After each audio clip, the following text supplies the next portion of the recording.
This is the J. Scott Outdoors podcast on Western big game hunting and fishing, brought to you by GoHunt.com Insider. Research faster, hunt more.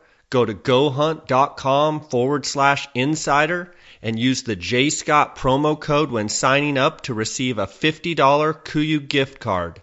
I'm your host, J. Scott, and I live and breathe hunting and fishing, spending half the year in the field experiencing God's creation. I hope you'll enjoy hearing about our adventures. Guys, welcome to the podcast. Today is part 3 of a 3-part series with Bryan Martin, who is the hunting editor at Western Hunter magazine, and I hope you've enjoyed part 1 and part 2. Bryan is a wealth of knowledge and has hunted all over the world, and formerly of Canadian Mountain Outfitters, and now has Asian Mountain Outfitters. And when it comes to gear, he's kind of seen it and done it all. He's got really good insight. The thing that I like about Bryan is he gives choices. So he's not one guy that necessarily likes one thing or another. I'm sure he has his favorites, but he usually gives, a couple of choices of whatever piece of gear that I bring up. And that's kind of refreshing to give you guys, the listeners, the opportunity to check out a couple different companies or a couple different manufacturers of the same thing. Because, like everything, some things fit people better than others. And I just want to thank him for coming on. And you guys go check out Asian Mountain Outfitters. He's got some awesome photos. And his YouTube channel, he's got some great Marco Polo and Argali and Ibex and some really cool videos. So I also want to thank GoHunt.com Insider, the title sponsor of this podcast, and remind you that the January Insider giveaway is 40 Insider members are going to win a $100 gift certificate to Double Tap Ammo. So they're going to get 40 winners, each win a $100 gift certificate for the custom ammo of their choice from Double Tap Ammo. So I want to thank GoHunt.com. We should be getting, as you're listening to this podcast, we should be getting back from Coues deer hunting in Mexico. This episode was pre-recorded. And hopefully we had a good hunt down in Mexico and caught a lot of rutting action. But in October, 2 GoHunt.com Insider members won the Coues deer hunt with Dar Colburn and I down in Mexico. And GoHunt.com is routinely every month giving away 1 month 10 KUIU sleeping bags, 10 KUIU backpacks. They're giving away Sunto watches. They're giving away elk hunt, mule deer hunt, antelope hunts. They gave away a Dall sheep hunt, and that's all part of being a GoHunt.com Insider member. Also, the GoHunt Insider Filtering 2.0 is up and running, and hopefully as this podcast airs, the draw odds portion of GoHunt.com Insider Filtering 2.0 will be up and alive, and we'll be able to, with the application season, we've got Arizona coming up and Utah coming up, and hopefully we can digest all of the numbers and try and figure out what the best units are for the amount of points you have. Arizona's going to be a little bit tough because of the new changes. If you're not familiar with the new changes, Arizona has made it where 5% of those non-resident tags go to the non-residents for the most that have the most bonus points for that hunt, and then 5% of those non-residents just go back into the random draw. Originally, I thought that it was 5% go in the max pool and then 5% were in their own draw. I have been corrected on that, and that's 5% back into the general draw. So it's one of those things. If you have a ton of points for a certain species in Arizona, you're probably getting hosed on this deal. But the flip side of that, if you don't have hardly any points, you actually mathematically now have a chance to draw. For instance, let's take Unit 9 archery elk. The last few years, it's taken, the max point pool has been, 16 points. Well, there's 100 tags, so only 10 of those tags could go to non-residents. And so normally 10 of those tags did go to non-residents. Well, now only 5 of those tags will go to non-residents out of that bonus point pool, and then 5 will go in the completely random draw. Now, don't get that confused that means that up to 10 non-residents will draw. It means that 5 will draw, or more than likely draw, and then another 5 could draw, but all of those slots could also be taken up by residents because it's just going in the pool. Now, if you have 0 or 1 or less than max points, at least you have a mathematical chance to draw a tag in the max or in the random draw. Whereas before, if you did not have 16 points, you didn't even have a mathematical chance. So hopefully I'm going to get back in time from Mexico to go over my Arizona draw scenario and go through some of the different units and be able to dive into Arizona and give some recommendations with point totals and such. And guys, I just want to thank you for your support of my podcast. And the podcast numbers just clicking right along with all the downloads, over 1 million downloads. And people ask me all the time, about 3 times, 4 times a week, I get an email saying, how can we help you? The best way to help my podcast, and I consider it your podcast, is to tell your friends. And I appreciate everyone that has shared the podcast. And I'm going to do my best here to try and get you the most up-to-date information as I can, and have some great guests. And I also wanted to clear up a few things with the sponsors.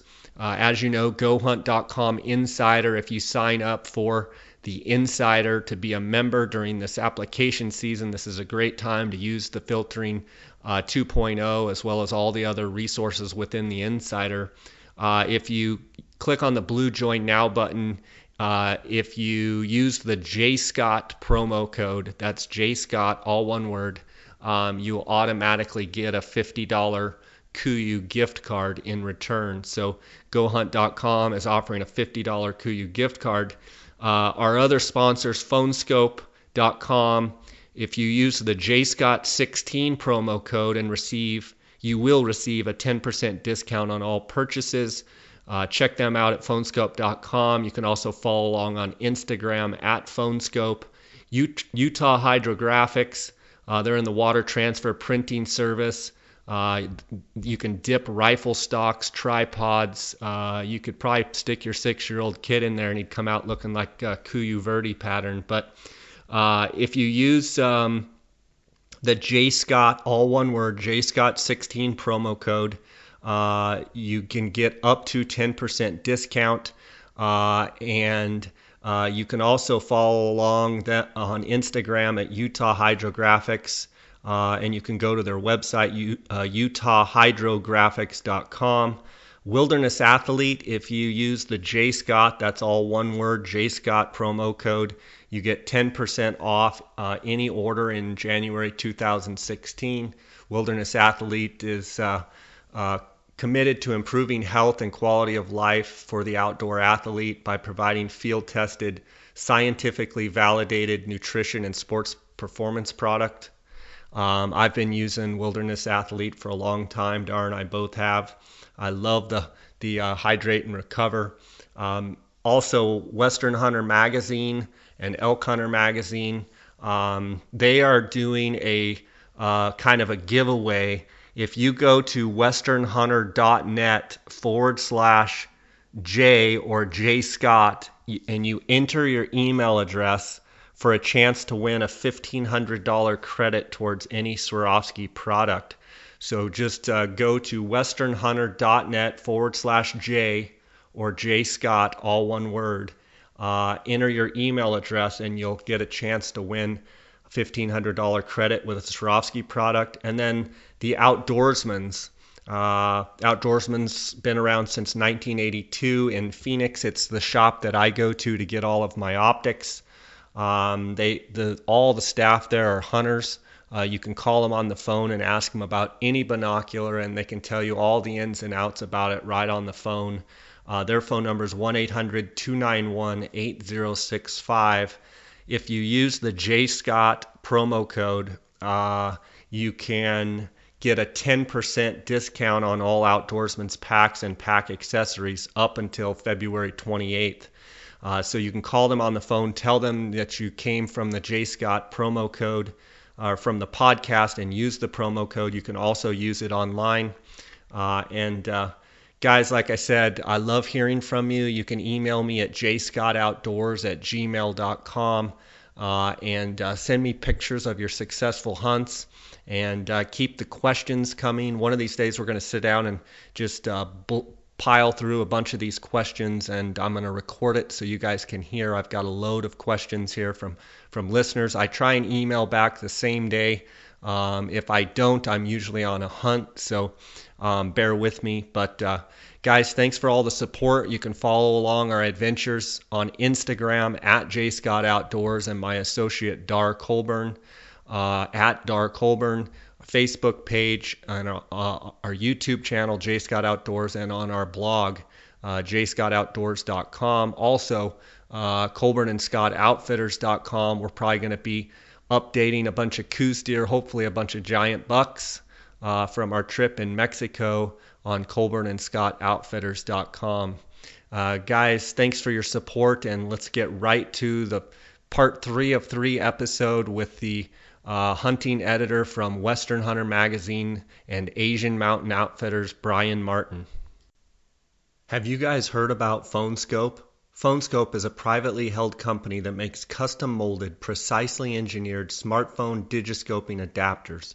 Photographing wildlife has never been easier. Take digiscoping photos and videos from your smartphone and share them with your friends. PhoneScope stands behind their product with a 100% money-back guarantee. PhoneScope is the future of digiscoping. Get yours now. Use the JScott16 promo code and receive 10% discount on all purchases. Check them out at PhoneScope, that's PhoneSkope.com, or on Instagram at PhoneScope. Since 1982, the Outdoorsman's in Phoenix has made it their goal to provide the very best customer service combined with the latest and greatest optics and accessories in the business. Outdoorsman's is the leading designer and manufacturer of high-quality tripods and mounting accessories for any hunter's optical needs. Go to outdoorsmans.com or call 1-800-291-8065 and use the J Scott promo code until February 28th to receive 10% off all Outdoorsman's packs and pack accessories. Actually, let's talk base layers first. Yep. What would you like to know about the base layers? You mean like synthetic versus wool? Yeah. What kind do you like? And I take both. Okay, for example, I take one synthetic top and one wool top. And the wool top is great because it doesn't stink, and I can wear it day after day after day. But wool top, if you're sweating hard and it gets wet, it won't dry as fast. So if I'm sweating like a wild man, I'll wear the synthetic. And so if I'm climbing a big hill and I know I'm just going to sweat, I just put my synthetic on, maybe that and a rain gear if it's raining, and go, because the synthetic will just dry faster and it's tougher. Wool, 100% wool is not very tough. So I know some of the companies are throwing in 10% nylon to them and they're lasting better. So anyway, sometimes I'll just wear a t-shirt. Sometimes I'll wear a long top, but I always wear, it seems like a t-shirt and a long sleeve shirt, because if there's bad bugs, the long sleeve shirt keeps the critters from eating on my shoulders and everything. I wear a lot of fleece, like a fleece pullover or a zip top, and I have like a soft shell type jacket, and I have usually a synthetic puffy jacket and a down synthetic jacket with me. I mean, a down puffy jacket. And then I can go down to any temperature within reason, unless it gets below zero. Then I start carrying really heavy duty stuff. Like I know that Sitka makes a new product. I think it's called like the Blizzard series, something like that. It used to be the Celsius, but they make a really warm product that's good for like Marco Polo type hunting and extreme cold weather hunting. I don't know if it's warm enough for muskox, but it's pretty darn warm. Or I'll use a Feathered Friend parka for that. The stuff that QU makes and most of the other Sitka products before this weren't really good for below zero. I mean, they were good for freezing and slightly below freezing, but they weren't extreme weather clothing. They're more lightweight backpack fall hunting gear. So I would have to go again to Feathered Friends, which makes really good down parkas, or Mountain Hardware or something like that. Barney Sports used to make a really good jacket from Integral Designs that was great for that kind of stuff. So anyway, that's what I would use. The key is layering and being able to switch to layers. And I like at least one or two layers that are wind resistant. So when I'm hiking above tree line, I'm not getting my ass frozen off in the cold wind. If you have stuff that's totally windproof, you're not going to have breathability. You're going to get a lot of sweat. So never hiking down, in my opinion, especially the new down that guys are using, like they call it Quicks down, that has it's supposed to be like a laminated down or especially coated down so that it's waterproof down. Well, if it's waterproof, it doesn't breathe. So when you wear that stuff and you're too hot for the conditions, it instantly heats up and sweats everything up underneath the down. So the down is for sitting, not for hiking. If you want to hike in something, then I would hike in synthetic clothing, not down clothing. Unless you're climbing Mount Everest or something where you have to have like a down climbing suit to live. But other than that, well, you're talking 30, 40 below. So, and you're carrying a very light pack and you're going so slow you're not sweating bad. You're basically in survival mode. You're not in bust your ass mode, you're in survival mode. So hunting though, where you're traveling a lot, keep that down stuff dry. And when I get to where I'm glassing, if I've been sweating a lot, which is always normal, I always sweat, I will take off my long underwear top, put a dry one on. If it's not snowing out or it's raining out, take my long underwear top that I took off, hang it up on a bush or a rock and let it dry. Then I put my fleece pullover on and synthetic jackets or whatever and sit there and glass for an hour, stay warm. Before I start hiking again, I drop my dry layer, take it off, put my wet clothes back on and start hiking. This is the way it is. Otherwise, you're going to sweat everything up. So also, I don't hike in my really warm gloves. My warmest gloves I never hike in. I always hike in a medium type glove or something. So because when I'm hiking, my gloves get sweaty also. So I keep my glassing gloves dry. I keep a dry hat so I can take off my wet hat, put a dry hat on, put my dry long underwear on. So the only thing that's really sweaty on me is my long underwear bottoms and pants, which I don't care if they're a little bit sweaty. And if your feet sweat really, really bad, maybe by midday you might take off your socks and put a dry pair of socks on, because if it's really cold out, your feet will get cold quickly if your socks are sweated up. So that's kind of how I dress. That's great stuff. Boots. Mm-hmm. Boots are a special project on their own. Boots are the three most important things you have when you're hunting is your rifle, your bow, and your optics, your boots and your pack. We already talked about pack. Boots, it's like a horse. If you don't shoe the horse properly and he's got sore feet, he's going to be limping around and he won't produce good results for you. Same thing with a hunter. So first thing I do is I get a custom orthotic from like Doctor's Orthotics, or, Kenetrek makes a pretty good one that's not fully custom, but it works. Or go to your orthopedic guy and get a custom orthotic. But the problem is a lot of the orthopedic guys have made really hard, rigid orthotics, not flexible ones. You want them flexible, kind of like a Superfeet or like a Sole type idea. If it's solid plastic or solid, with a leather coating on it, that gives you foot problems also. So I like the ones by Doctor's Orthotics for the money. Again, or your orthopedic guy will have one, but he's going to probably want $600 for the visit and the insoles, where Doctor's Orthotics are $200 to $300. You can get them from Kenetrek or directly to, I think, Doctor's Orthotics. Boots, I don't really care which kind you use. I mean, there's a lot of good ones. There's Kenetrek, there's Schnee's, there's Handwags by like the Lathrop guys. There's Mendel boots. You can go to there's the boot called Crispy Boots. I don't know much about them, but they're also, I believe, an Italian-made boot company. Then you can go to La Sportivas, you can go to Garmont, you can go to Scarpa. They're all good. The most important thing is fit. You got to fit. Like I have a narrow foot, so that means I gotta wear like a Loa or gotta wear a Kenetrek narrow. Mendel, Handwag, Scarpa, they don't fit me. La Sportivas fit me. Handwag again doesn't fit me. Zamberlan typically is a little bit too wide. So I pretty much either wear La Sportiva or Kenetrek in general are the two that I wear.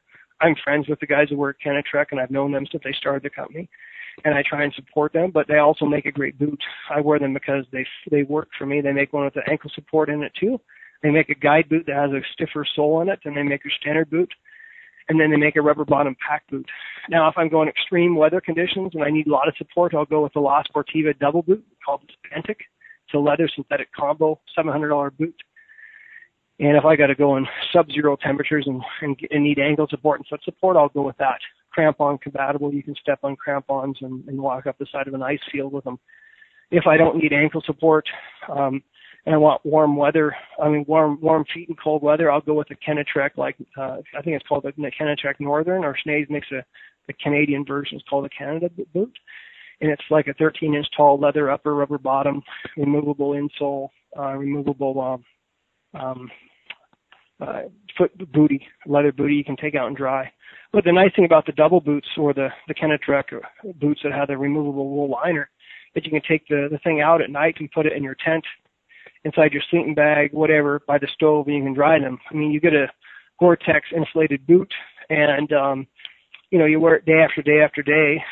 It's going to get sweaty and more sweaty, and it's going to lose insulation ability.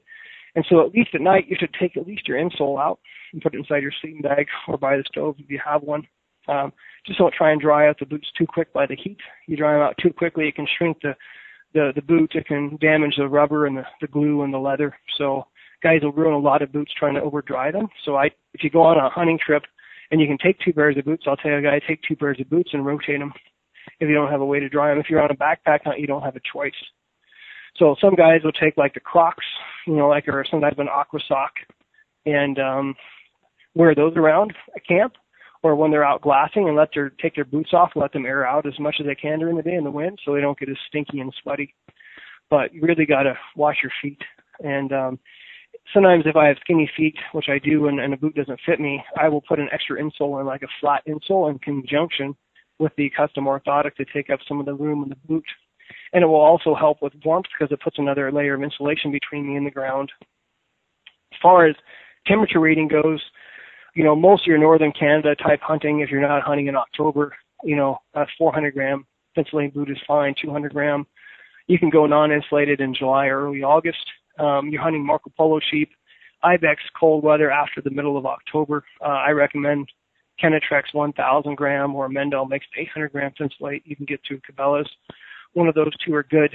Irish Setter makes 1,000 gram, but it doesn't have the ankle support. I think Danner might make one too, but probably, again, doesn't have the support. So if you want extreme cold weather, La Sportiva or Koflak type double boot, or the Kenetrek 1000s, or the Kenetrek rubber bottom leather upper pack boot is your warmest boots. But for sure, the double boots are warmer than anything that has just say like leather with insulation into it without a removable liner. At GoHunt.com, we are committed to being the best at what we do, and we take pride in putting ourselves in the customer's boots. The old way wasn't working, so we came up with a new way to give you access to the best draw odds you'll find anywhere.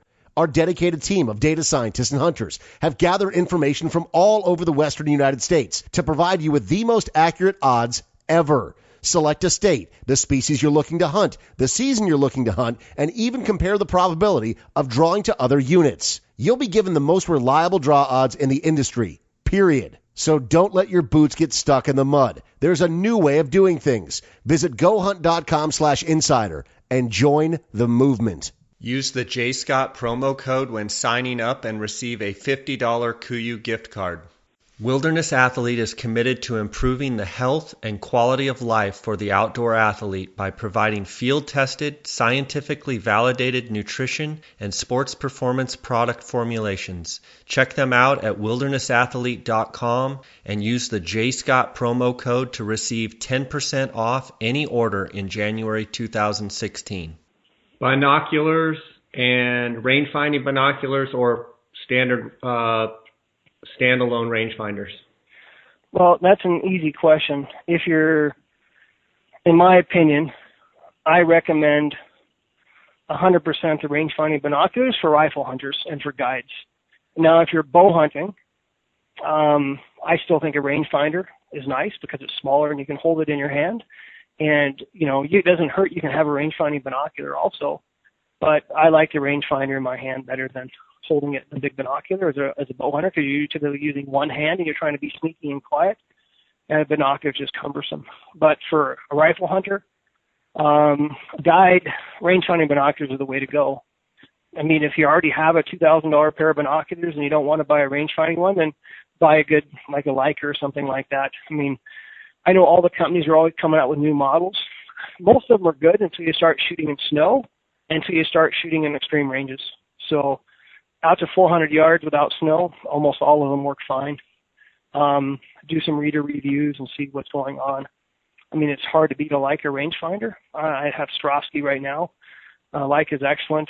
There's a company out of Switzerland that makes the best rangefinders in the world, but they start like at $3,000 or $4,000, and they're like I don't remember the name of them, but they're made in Switzerland and they're amazing. They'll rangefind at 2 or 3 kilometers, which is 1 kilometer is 1,100 yards. So, I mean, they make the rangefinders we normally use a joke. But, I mean, how many people are going to shoot 1,200 yards? I mean, my rangefinding binoculars, I've ranged out to 2,000 yards with them in low light and dark objects. So your rangefinding binoculars will work best in low light or on dark objects. If you start shooting on yellow grass, white rocks, snow, you cut down on the ability to range. So range-finding binocular for rifle hunters, are there other applications where you just have a binocular that doesn't have the range-finding capability, or are all of your optics for glassing included with the range-finding binocular? No, if I'm using a pair of 15-power binoculars on a tripod, like coos deer hunting or sheep hunting, I don't need a rangefinder in them because I think you should carry a small 8 or 10-power binocular also. Or if I'm doing like African hunting and I'm hunting under 200 yards, you don't really need a rangefinder for that. It's only going to be where I'm hunting in the mountains or places where I need to rangefind animals. And the real nice thing about a rangefinding binocular is I can look at the animal, I can range it. If the hunter misses it or hits it wrong, I can tell him where he hit it and how far it is and how far it's going to be. So when I pull up, let's say I pull up, I'm hunting by myself, and I put my rifle down, I rangefind the animal. Now I rangefind where he could go close and where he could go far, and I know in my mind, okay, that rock is 550, he's at 420. If he comes down the hill, he's 350. Over here to the right is 380. So now I know, okay, shit hits the fan. Something happens. He spooks. The wolf comes over the hill. He smells me. He runs. He comes in this position. I already know what range he's at. So I'll adjust my turret or hold the lines and shoot him without having to rangefind again. So I use the rangefinding binoculars a lot, and I use them to locate the animal. So I locate the animal. I'm laying right on top of my gun scopes, right? So my gun's in a bipod position around my pack. I look right over the top of my gun, rangefind the animal at the end if I need to. I identify which animal I want to shoot. I keep my eye on him. I bring the rifle scope right to. I don't look through the scope and then find the animal. I stare at the animal, and I look when the rifle scope comes up to my eye, and it's instantly on the animal, and I'm ready to shoot right now. And then I keep the rangefinding binoculars right beside me in case, again, the shit hits the fan, and I need to relocate the animal after a miss. So that's how I do it. But from a guide standpoint, I can keep an eye on the animal quickly and rangefind him easily and tell the hunter which animal to shoot and the range and everything, and also follow the bullet impact. Yeah, that's exactly how I do it too. I'm not taking my eyes off the animal. Exactly. Spotting scope? Spotting scope, I use a big spotting scope. I use the 82 millimeter Leica. I mean, the two best ones on the market right now, in my opinion, are the 82 Leica and the probably the 85 mil or 80 millimeter Swarovski. I think it's 80, so I'd be 85 now. They actually have I have a We make a 95. Yeah, it's giant, but it's incredible for sure. Yeah, one of my guide friends has that, and he really likes it. But I carry the 85 or 82, and I carry it on a big CT Travel by Swarovski tripod, the carbon fiber one with the DH101 head.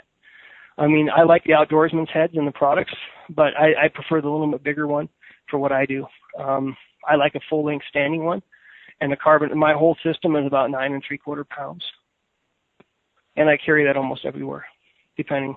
And I believe that a 15 power. I mean, a lot of you guys down in Arizona and in Mexico will run like the 20 some power, the 32 power, binoculars. But they're big. I mean, I would say if you had an 8 or 10 power rangefinding binocular, and you had a 15 power Swarovski or Zeiss or similar on a tripod, and then you have a spotting scope on a tripod, that's probably you will find everything that walks. I mean, I'm not saying it's as good as a 30 or 32 power Howa, those huge things, but it's pretty damn good. For sure, absolutely. Digiscoping, I know I digiscope a lot, and I've been on your website and I've seen some videos and such. Digiscoping's really come a long ways. What do you use for your digiscoping system to try and get an image of the animal? Well, there's several products out there that fit the smartphones. So like if you have a BlackBerry or Apple or Samsung, there's several good products that fit those, and you can put those right on the spotting scope, and that probably gives you the best zoom actually of anything. I actually have about a 5 or 6 year old model that I still use. I use the Deluxe, I think it's called the Deluxe 3 or the Deluxe 4 Leica digital camera with their digiscoping system, but it doesn't zoom it in as much as the smartphones do. The smartphone on one of those adapters zooms it in even further. I got one from a guy named Rick Young Outdoors, found a good product that I like. There's other ones out there that are good, that are simple. That product is good. It takes a little while to adjust it, and you can custom fit it to your phone. But anyway, that's what I've used. One of the, again, the hunters have brought some that their iPhone just snaps into, and then it has like 3 little adjustment screws, and it just goes over the spotting scope eyepiece, and that works fine. It's not expensive, not perfectly accurate at first, but once you figure out how to use it, it's cheap and fast. Again, my Leica takes really good pictures, but it doesn't blow it up as much as the smartphones. The smartphones will blow them up two or three times closer than my Deluxe, whatever they call it from Leica. I like an angled eyepiece for what I do. If you're doing a lot of glassing across the canyons where you got to keep low profile, then a straight is nice. Or if you're doing a lot of shooting at a shooting bench where you're sitting on the bench and, or looking out, looking at a window mount sometimes is nice with a straight eyepiece, but I personally prefer the angled eyepiece. I like it better. And I can sit on my knees and put the spotting scope below me, and my neck is more at a normal angle, and I can glass longer with the angled eyepiece. It's hard to find an animal quickly in the scope, but I like that better. Yeah, I've always used straight, and then I switched to a Swarovski angled, and I had to I sold it and switched back to a straight. I just found that I was so used to finding animals quickly on a straight, I just couldn't get used to it. I'm sure if I played with it more and used it more, I would quickly learn, but when I started with the straight spotting scope, it was hard to change to the angle. But as far as digiscoping and such, it definitely angled makes it easier. Yes. But I switched back to a straight. Bryan, man, we've covered a ton of ground today. I really appreciate your time. In closing, I would say, do you have anything you'd like to add that you see going on in the hunting world, or in anything going on in our world around us? In closing here. Well, the thing I like about hunting and don't like about hunting is that it brings out the best and worst in people. And I would tell guys, it's kind of like having a guy that has a beautiful wife. A lot of guys are jealous. A few people congratulate him on having a nice, pretty wife, but other people are jealous about it. And same thing, guys that have, hunt a lot and have a lot of money, they shoot some big animals, and guys can get jealous over it. And I would tell guys, don't get jealous, but don't, use that opportunity to learn.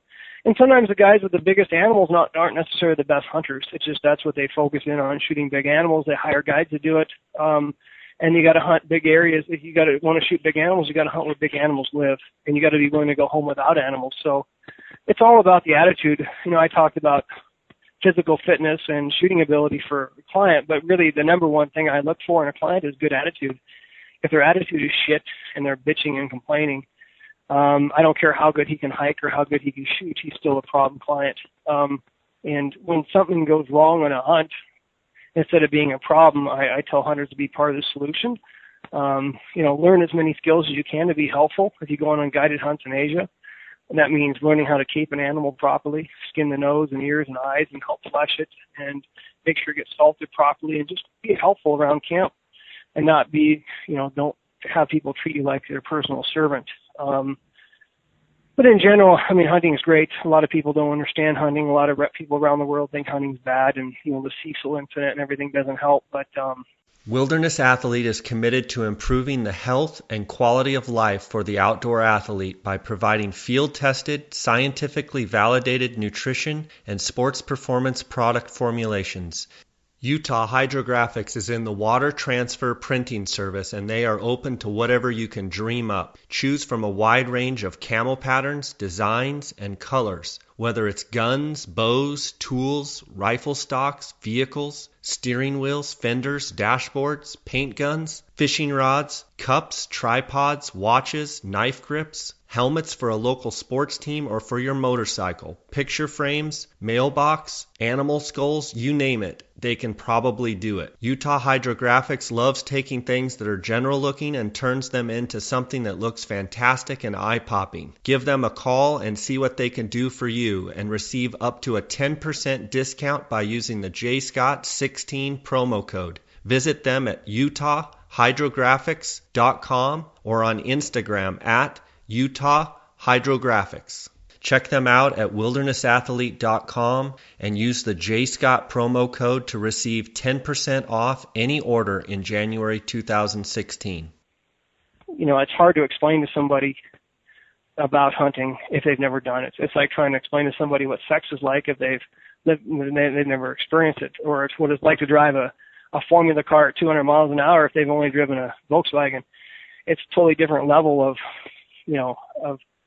a challenge and a totally different mindset you have to have in order to be a really good hunter. And it's not for everybody, but those who are addicted to it and afflicted with the hunting gene, I call it, then we can relate to each other. We understand. That's why they call it sheep fever, because people who are really good hunters and they start hunting sheep, they get addicted to it and they don't want to hunt other animals. I've had a lot of guys ask them if they would give up. It's a funny analogy, but ask a guy if he would give up, intimate relations with a woman, sex, or give up hunting. And the really serious hunters, most of them, would say I would give up the intimacy because I can't replace the hunting. And so that's how important it is for some people. But we also have to remind that it's not to be prideful and jealous and vindictive about it. And there's a lot of game regulations that are difficult to follow, and like in Alaska with the meat laws and having to pack out the rib meat before you pack out the cape. And there's certain things I don't agree with, but you have to follow the rules. That's why I like, again, hunting in Asia, because it's more pure, more wild hunting, and it's not so restrictive on, it's a long hunting season. We got 5-month seasons over there. We can hunt from August or September until February or March, and you don't have the hunting pressure. I'm not saying they have better game managers. I think just by default, I think the U.S. and Canada has better game management if they're allowed to do it properly. But the problem is they're managing a finite resource that has a lot of people vying for the same things. Where internationally, there's still this. Don't get me wrong. There's places if there wasn't hunting, the poachers would shoot everything. So if you don't have hunting in some of these countries, the local people will trap and snare and eat everything because they don't have any other way to survive. So, we just have to respect the wildlife and nature and do our part to be a good steward of the land and be a good human being to other people and enjoy it and take it for what it is and take it as a privilege, not as you're not necessarily your God. I wish hunt. We don't have to hunt anymore in general. to live, but we enjoy hunting, and it's part of our life still, and it's part of our genes, I think, to be hunters. So I think we should enjoy it as much as we can and fight for hunters' rights and do a good example to set, to be a good positive influence on people who don't hunt so they don't hate hunters so much. Because most people have a bad impression of hunters that don't hunt. They think hunters are lazy and drive around and shoot things and drink beer and just kill strictly for fun. So, we have to do our part to educate the non-hunters and ill-informed so that they understand what we do. Otherwise, just like gun control and stuff, the media people hear it enough in the media, pretty soon they think, the guns are the reason for the problems, or, the hunters are the terrible people, and you're going to have, you're dealing with the public that's said the wrong information, and it's going to make our sport and our love going to be more difficult going forward. Yeah, you're absolutely right. I want to give you a chance to let people know how the best way they can get a hold of you if they want to book a hunt is AsianMountainOutfitters.com. AsianMountainOutfitters.com. Yeah, we have a YouTube channel too. I think it's called Asian Mountain Outfitters, and you can see a few videos there. You can go to the website. I have a Facebook page.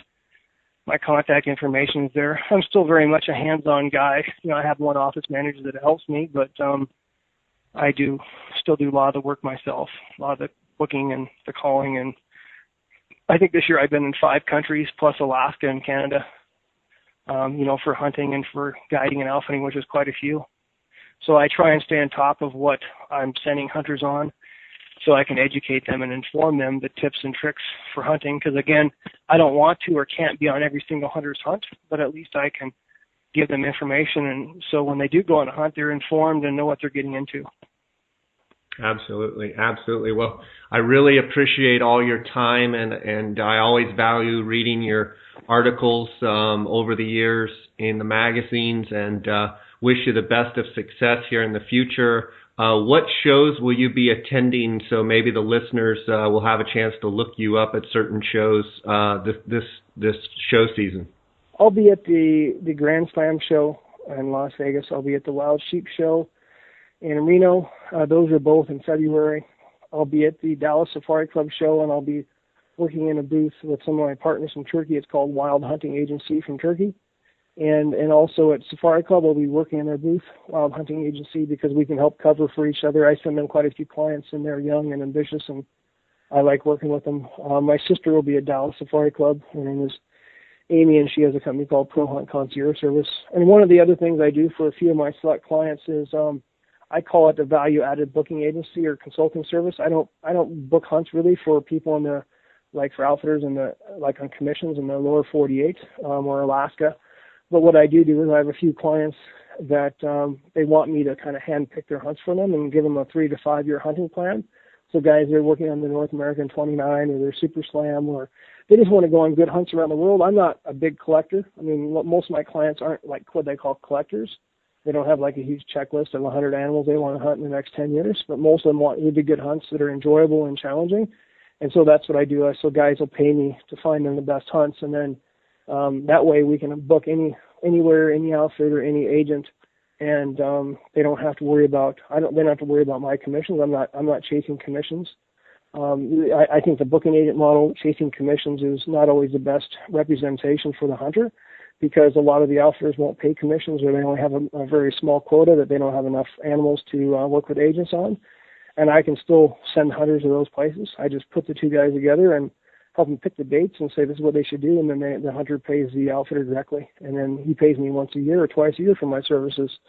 And that's a pretty good service for guys that take their hunting seriously and want the best, most honest information they can, because one of the reasons I've never done a lot of sponsorships with companies is I've always strived for being able to be non-biased. I mean, I have my favorites, of course. I like the guys at Kennetrek and Stone Glacier and Mystery Ranch and Hilleberg, and the guys at Best of the West are great, and my friend Jim Borden.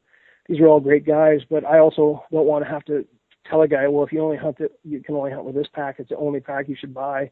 Well, that's not necessarily the best representation for the hunter. So I try and be a little more non-biased and tell people I strive for the truth and strive for what's the best product for the job. I mean, I support companies that I believe in because I like their products or like their values and ethics.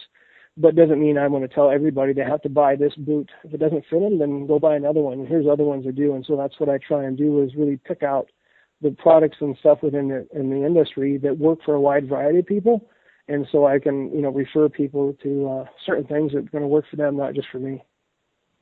Oh, that's great stuff there. Great stuff. Well, I look forward to running into you maybe at SCI or at one of the other shows, and I just appreciate you spending the time with us, and I'll catch you later. And again, people can reach you at Asian Mountain Outfitters. They can also go on Bryan Martin on Facebook. And just thanks for your time, buddy, and good luck to you this coming 2016. Yeah, on Facebook, my website there, you can either type Asian Mountain Outfitters or Canadian Mountain Outfitters, or just type Mountain Outfitters. So okay. I don't technically have a Canadian Mountain Outfitters company anymore that does stuff. I still have the name, but most everything is marketed underneath Asian Mountain Outfitters now. Perfect. All right. Thanks for clarifying that, and I'll talk to you later, and thanks for spending time with us. Take care now. Bye-bye now. Thanks for listening to the J. Scott Outdoors Western Big Game Hunting and Fishing Podcast, brought to you by GoHunt.com Insider. Use the promo code JScott and receive a $50 KUIU gift card when signing up for the GoHunt.com Insider.